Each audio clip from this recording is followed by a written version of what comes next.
News with Gina. The News with Gina Grad. Well, I know we've been talking about it a lot, but it's finally because there's something to talk about. So a quick Jussie Smollett update. According to the Chicago police, staged the attack to try to boost his career and his salary. Chief Eddie Johnson told reporters that the Empire actor was unhappy with how much he makes on the show. Smollett first tried sending a threatening letter to producers and then paid two brothers who had appeared on the show to make it look like he'd been attacked and they were racist Trump supporters. Smollett has been charged with a felony count of filing a false police report. I believe that comes with up to 3 years imprisonment. He was not satisfied with whether he was getting paid? That is now the newest development, and I'm sure there will be counters to that. Do we know how much he was getting paid? No, I looked for that number and didn't see it. I do have an audio clip of the Chicago Police Chief Eddie Johnson talking about the attack. He had a very public press conference about that this morning. Here it is. All right. Empire actor Jussie Smollett took advantage of the pain and anger of racism to promote his career. I'm left hanging my head and asking why. I have a prediction. I don't know. I don't like when police chiefs start weaving in a lot of emotion and stuff. I know we're doing it now. That's the name of the game. He's grasping at straws. I like police chiefs to just be, monosyllabic and super short and curt and just whatever. The facts, yeah. Well, just the facts, and use military time. Approximately 2,700. Right. You know what I mean? I don't like it when they're just they're getting touchy-feely now. It feels to me like he is that guy you're describing. Like he's the monosyllabic. 400 hours. Someone else wrote for him, and he's filtering it through his. You know what I mean? Like someone else wrote this statement. Yeah, you're right. Because he's being forced to read this thing he has no attachment to. Yeah, like Maya Angelou's daughter wrote him the statement, and he's got to go read it, and he's got to hang his head. Like the caged bird. Yeah. I cannot sing. Yeah. That's right. You're right. He is delivering. It's a hostage doing a prepared statement from Al Qaeda. Thank you. Yeah, that's what's going on here. I have a prediction about this, and I'd like to get your take. Because as we've already talked about in this show, everything that's on everyone's mind right now is suicide and his feelings and his feeling better and his mental health.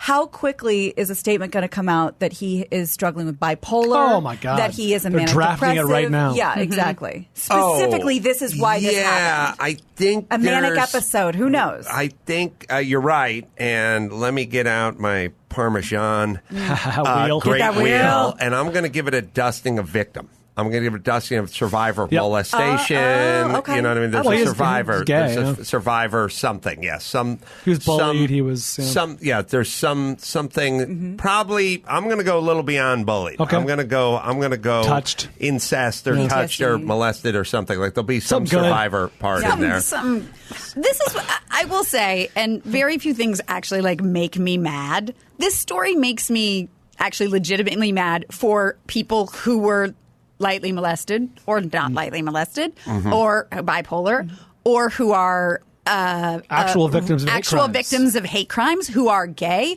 who are black. It's going to make their lives a little more difficult. Who have been accused, actual news stories that have been told by Trump that's fake news. I feel like by doing this, he has set so many people back.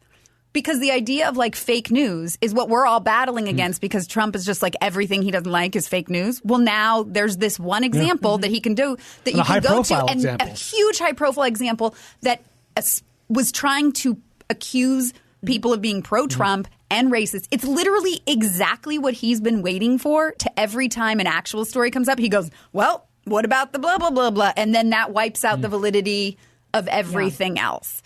Yes. It literally, I'm if he fucking wins this election again, I will blame Jussie. I will blame Jussie's him. not going to. He couldn't be district selectman. That's what you're talking about. You're way off. No, but you know what I mean? It's literally in one fell swoop, he has taken down the validity of so many different we are now disenfranchised groups of people. We can now say that's fake or that's fake news or that didn't happen or whatever to anything at any time other than really than airline disasters. That's the only thing we can't do it on. Everything else is open for he said, she said, and interpretation, and that's the time we're living in. I thought computers were going to solve everything.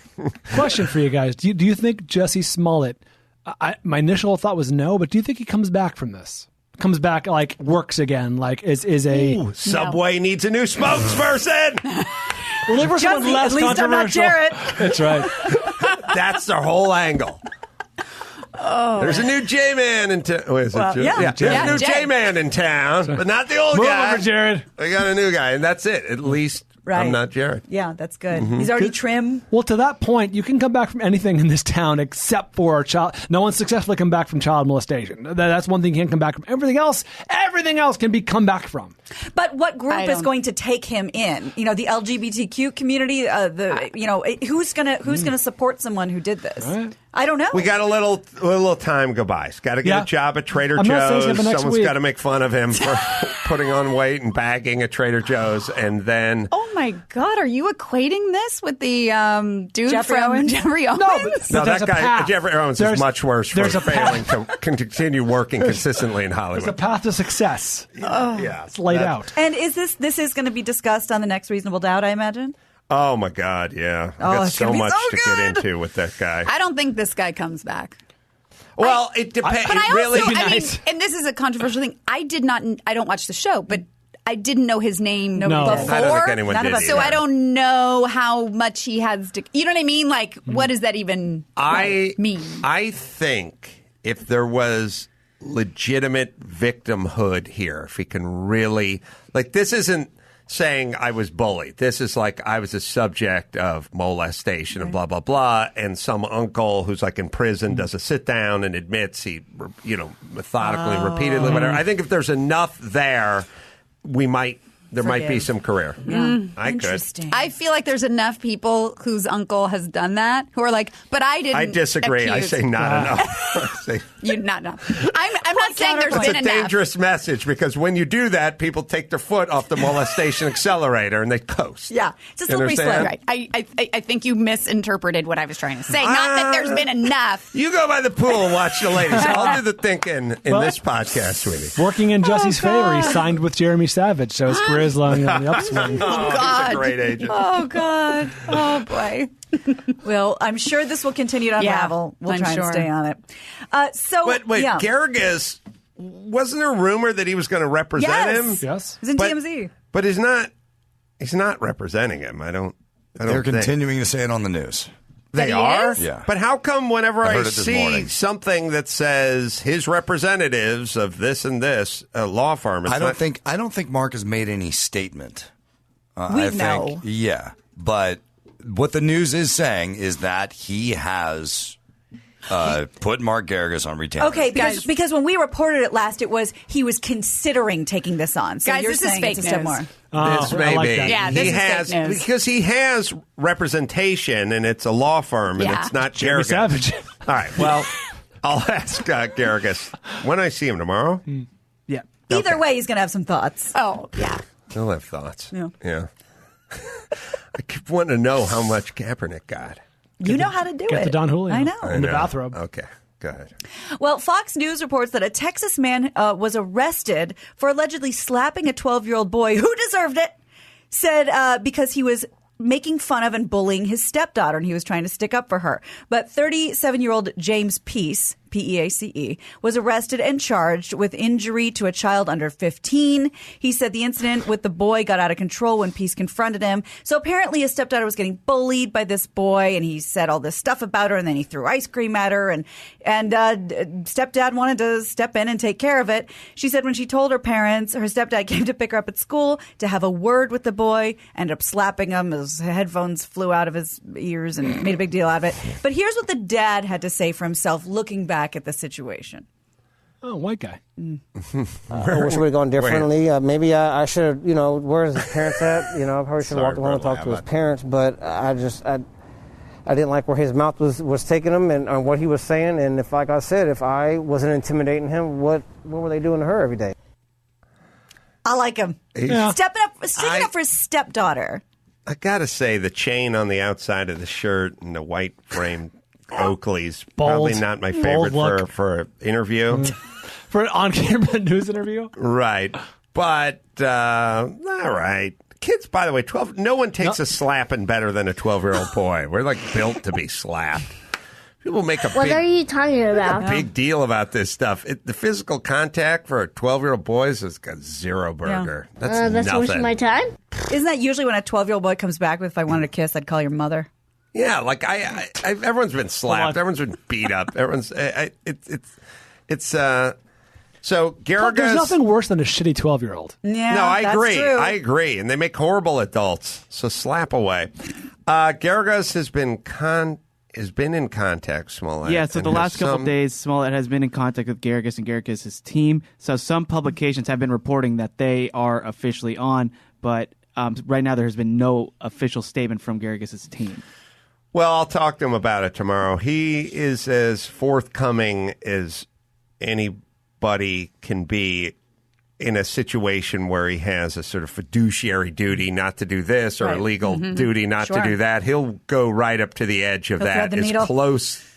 He'll go as close to that. Well, a lot of people will be like a no-fly zone. Like, Right. can't talk about it. Like, shut it down. He'll tell you as much as he humanly possibly can about Legally. something and not cross that legal line. Although he still gets yelled at, I think, because people listen to the podcast and yell at him. I don't think they're gonna do it. I don't think they're taking him on.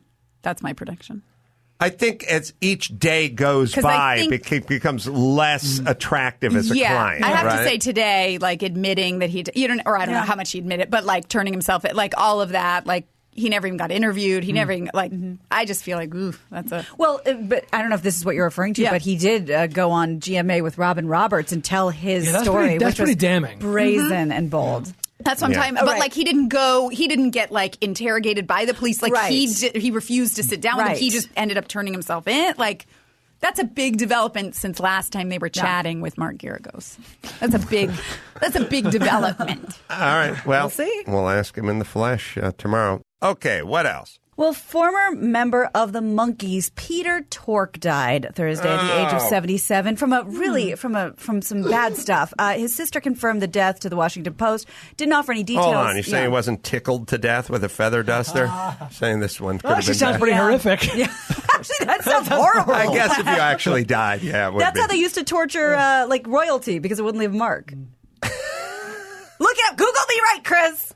I think it was like the Chen Dynasty. Sounds far-fetched. Yeah, I remember reading that maybe on a Snapple cap, maybe, and loved it. So, but this is pretty sad. He had undergone surgery in 2009 for a rare tongue cancer, but resumed his career in months and toured with Mickey Dolenz and Davy Jones, who was still alive at the time, and Mike Nesmith.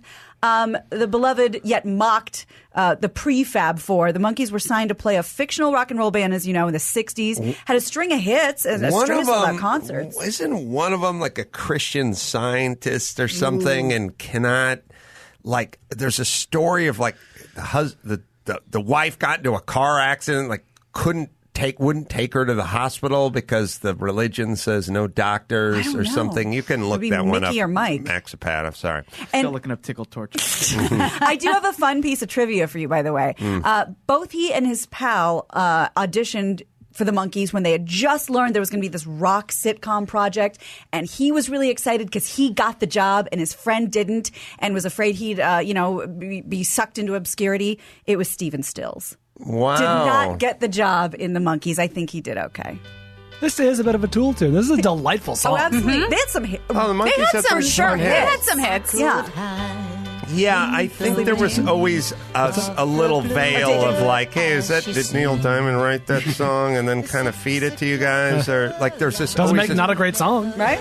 They sang it. No, I agree. Yeah. Screwed it. The Partridge Family really screwed the Monkees Yeah. because they Yeah. went full fake. Yeah. You don't go full tard. They went full fake band, and now they cast a shadow of doubt over all other bands. Right. Sing it. TV show. Everyone. Cheer up, sleepy Jean. Oh, what can it mean now to a daydream believer and a homecoming queen? What a great song. That was good. Yeah. Good song. Who wrote that song? Is that I think it's a Neil Diamond special. Dawson. he wrote It sounds one or like two it. of their. He did I'm a Believer, that's Yeah. for sure. Yeah. Oh, yeah. Mm-hmm. Anyway, good song. He'll be missed. Yeah. Well, Wait, that's which sad. one died? Peter Tork. Peter Tork. The Bass very player? boyish one. Tall. Yeah, he was the tall right? Right. I always gangly. think of him as kind of like the boyish. The one who wore the With ski. the little blonde, Kind of blonde. bowl He was cut. like a blonde Bob. Yes, Oh. exactly. Yeah. The Dorothy Hamill. Yeah, he was the Dorothy Hamill of the Monkees. One of them was really into like folk music and wanted to That's- play like I could- folksy music I could and see didn't that want to being play Peter Tork. pop music and That looks anyway. like Peter would be that. Who is the one whose mom invented whiteout? And I'm not making these things up. Oh, Mickey. I heard she was Okay. tickled to death. That's what I was afraid of. Royalty. Yeah. Oh, Jon Stewart, not of The Daily Show, of the Kingston Trio, wrote Daydream Oh. Believer. Cool. Well, there you go. It's an all-time great Kingston song. Trio was counting on Oh, yeah. And flowers counting on the flowers wall. on the They wall. don't Was that bother them? me. Yeah. Smoking cigarettes. Yes, and it says watching Captain Kangaroo. from Pulp Fiction. Pulp Fiction. There you go. Yeah, that's Anyhow. I think that's Kingston Trio. Oh, Go yeah, ahead. love that Don't song. sleep on Daydream Believer. It's a pop No. song, but it's fantastic. We didn't. Yeah, We sang it. we didn't. So East Coasters aren't the only ones and Midwesterners seeing snow this week. Las Vegas just got hit for the second time in a week. After a surprise snowfall caught forecasters off guard overnight Sunday, another shot came through Wednesday. The Strip didn't really see it, but a lot of other areas did. Mike Nesmith's mother invented liquid paper There it is. in 1956. Well, Wow. I don't like to brag, but my mom would huff liquid paper. So she was That's not bragging. You tell me. That's not bragging at all. blazer in her own right. Okay. Feel free, not bragging. Some amount of snow has fallen 4 times this month in Vegas, and you'd think that would be an all-time record, but it's not. In February 1949, 5 times it snowed in Vegas. So We have another week left of February. Exactly. Fingers crossed. Yep. Let's try to Break that record. Come on, everyone. I wonder how the poor prostitutes by the pool are doing. Oh, How my much God. they must Shivering be. to the They're bone. frozen in cunnilingus form. Yeah, the poor ladies. By the way, I'll never forget. One of them had the strangest teeth I've ever seen. The I don't know what you call it, like A grill? This level of the teeth went sideways. Oh, my. Like a swoop bang? Yeah, it was like a swoop bang. The top teeth. Was it Kristen Dunst? It's a Fine, please. it's a grill, right? They No, call it that- wasn't. No, her no, it actual wasn't fake. teeth Her were, actual like- teeth. like yeah, in but italics. maybe they're screwing around now with that stuff. No. No, it was natural. Yeah. It wasn't a great look. A it slight was, lean. Yeah, it was just a slight swoop. So when you're talking to the pimp and you're haggling, Me? you know, like when I used to sell my old pickup trucks and the guys would like walk around and go, oh, there's a ding in the door and the tailgate's a little rough or whatever. You know, they're trying to knock Yeah. it down. You know what I mean? Are we working in that sort of Snaggletooth. pyramid mouth? Listen, again, I was not able to hear the stuff I wanted to hear. I was not privy to. I think Jewel got this fixed, by the way. She performed Yeah. live. I saw her at an event at Pebble Beach at the Acura event. Hey, Max Patty, you were there, right? We were at Jewel. I'm gonna go out on a limb. Yeah, she was great. She's awesome. She was awesome. The tooth made Jewel hotter. That little imperfection. It's a beautiful woman. But I agree, but there's two kinds of hot. There's hot, like Giselle Bundchen hot, and then there's hot. You got some Interesting hot. She's not like a model. I couldn't afford the Fisher Paykel dishwasher, but this one's got a little dent in it, and I think I could get it for the Whirlpool. Now we're floor, talking. you know what I mean? Gettable Like, hot. Now we're that tooth made her gettable. Yeah.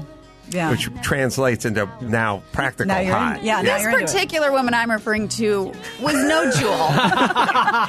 In any sense of the word. Again, hardworking ladies, Yeah. and I God love support. 'em.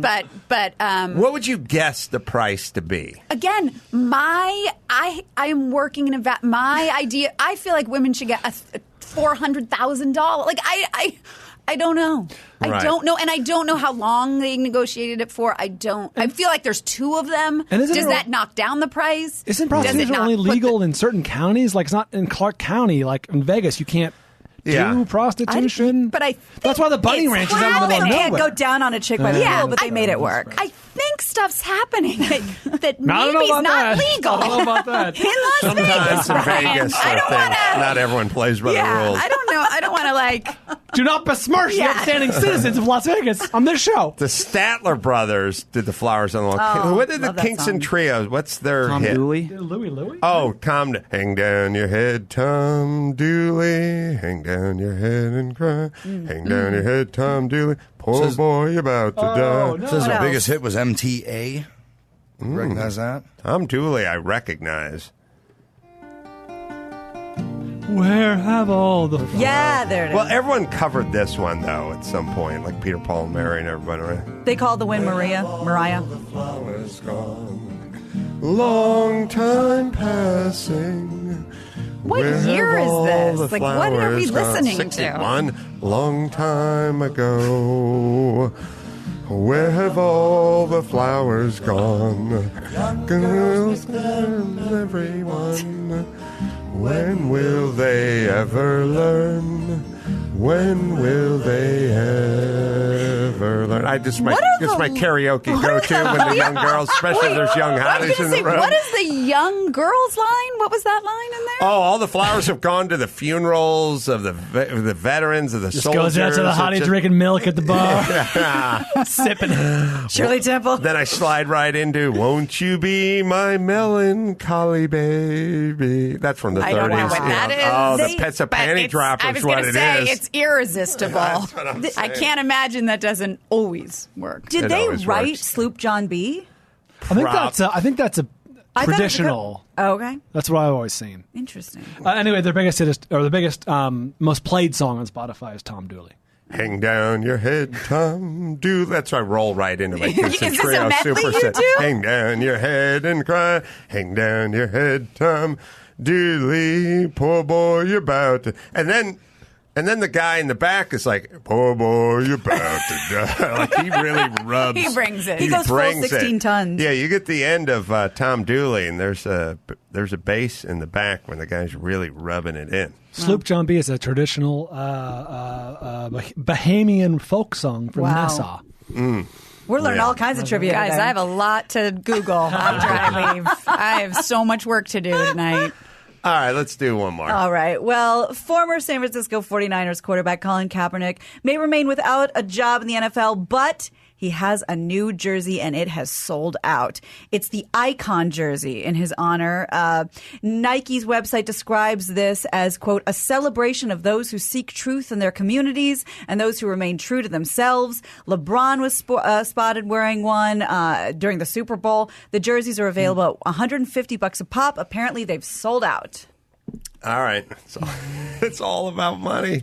Yeah. Jesus Christ. All right. Look, my deal is if the money's going to the youth center or whatever it is for the inner city after school program or whatever, I have no qualms at all about it. And I have no qualms about making money. My kind of qualms are like, I'm making money, but I'm pitching myself as sort of Malcolm X meets Gandhi, and I'm hammering checks. That I don't have the part where you just go out and make money, and you go out and have a product or play sports or do whatever, sell jerseys. I'm about that all day long. It's the sort of activist. It's that paragraph that went with it. With the paycheck that bumps me a little bit. But we're sort of in a I'm new world surprised order. they didn't do even just a little gratuitous 20% of it all goes to the I was fact thinking that that too. they didn't even. I feel like that would just be good a portion marketing. Of the, a portion of the proceeds. A portion of the proceeds. Yeah. Don't even give a number. A portion of the proceeds. It's kind of a interesting thing, which is if you do a portion of the proceeds. I'm hearing Mark Garagos in my head here, but what you're doing is you're kind of opening the door to how big a portion. And now we get down to 4% and everyone starts screaming bloody murder. Best way to do it is just go cash that check. Don't say anything for 3 weeks. Some congressman's going to have a picture of themselves wearing a Klansman's hood or something, and we'll moving on. Like, I have talked to Garagos about this a few times. Like, when Kathy Griffin is having her press conference and stuff, like, should have never had a press conference. It had been 2 weeks. Things cycle by. Radio silence. Moving on. Short memory. Fast news cycle. Stop having this stuff. And so you go, well, we're going to give some to the NAACP, and you go, how much? Now we're in a different zone, and there's no number that is good. It's better, though, than that. Well, the number that's good is good, but now you're out. You're out 70.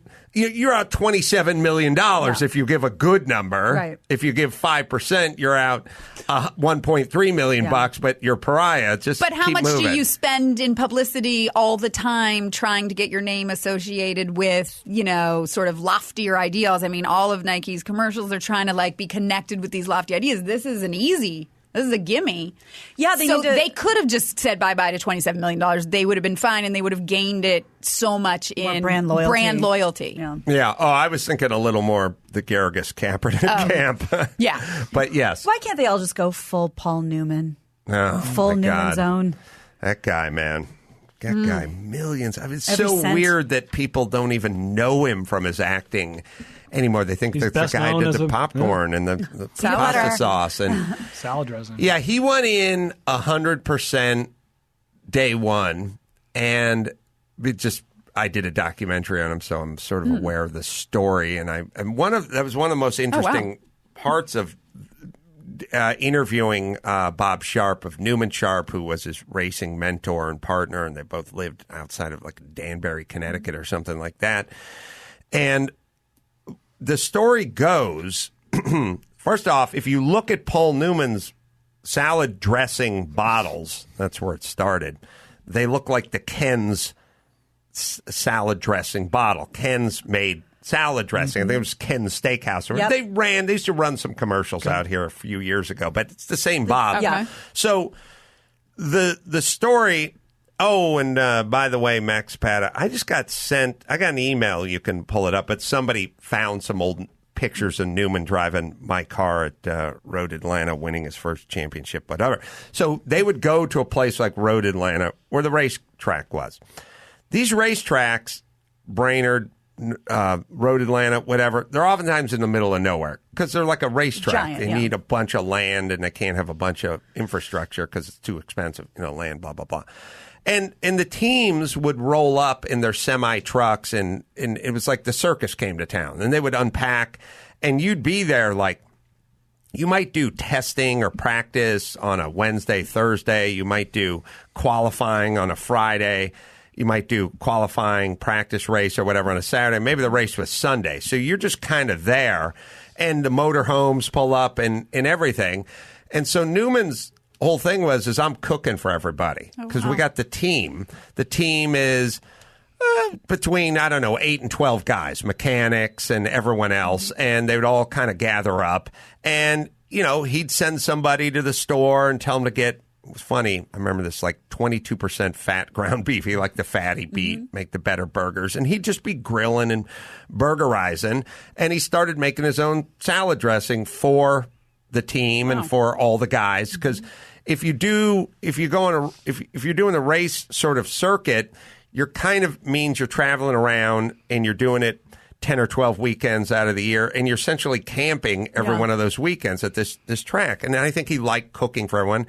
And so he started making the salad dressing, his own salad dressing. And at a certain point, after doing it for a while, it was like, hey, why don't you love making salad dressing? Why don't you sell the salad dressing?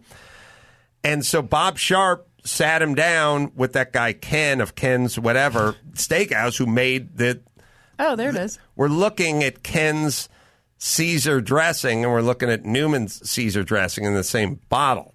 So they went out, and Newman's like, I want this thing in this flute thing, this tall necked glass, whatever. And Ken was like, we got 3 bottles. And if you want to, start a new assembly line, you want to get some new molds in here and glass blowers and stuff, you can. But we got 3 bottles, and those are the bottles you should use. And they were off and running, and he just announced it's all going to charity from the word. But it was an easier decision to say it's all going to charity at the very beginning because there wasn't much going to charity. He's still a saint. But he was just that dude, and that's the story of Paul Newman and his salad dressing. Makes a hell of a peanut butter cup. This is Paul Newman, Road Atlanta, driving that's my TR6. That's at the other shop that Newman was sitting in and winning his first championship at Road Atlanta, driving that car. We'll put it up at AdamCarolla.com. Picture of Paul getting out of the car and looking pretty happy about himself. Yeah. We don't We don't have exactly the same look when we're driving the race car. It's a little different. It's a little different. All right. Do we bring it home? We'll do it right now. I'm Gina Grad, and that's the news. If I wanted to kiss, I'd call your mother. Gina. That was the news with Gina Grad.